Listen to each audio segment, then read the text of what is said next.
Hey everyone, welcome back to another tutorial. In this ScreenPal guide for 2026, I'll show you how to add music to videos in ScreenPal.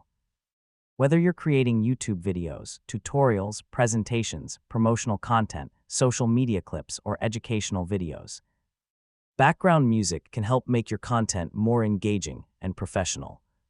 So let's get started. First, sign in to your ScreenPal account and open the video project you want to edit.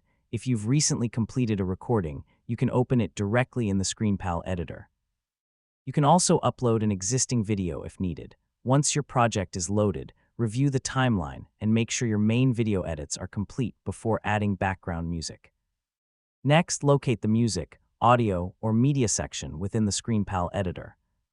Depending on your version of ScreenPal, you may have access to built-in music libraries or the ability to upload your own audio files. Finally, review the exported version to make sure the music plays correctly and the audio balance remains consistent throughout the entire video. And that's how to add music to videos in ScreenPal. By selecting the right soundtrack, adjusting audio levels, and creating a balanced mix, you can make your videos more engaging and professional for your audience.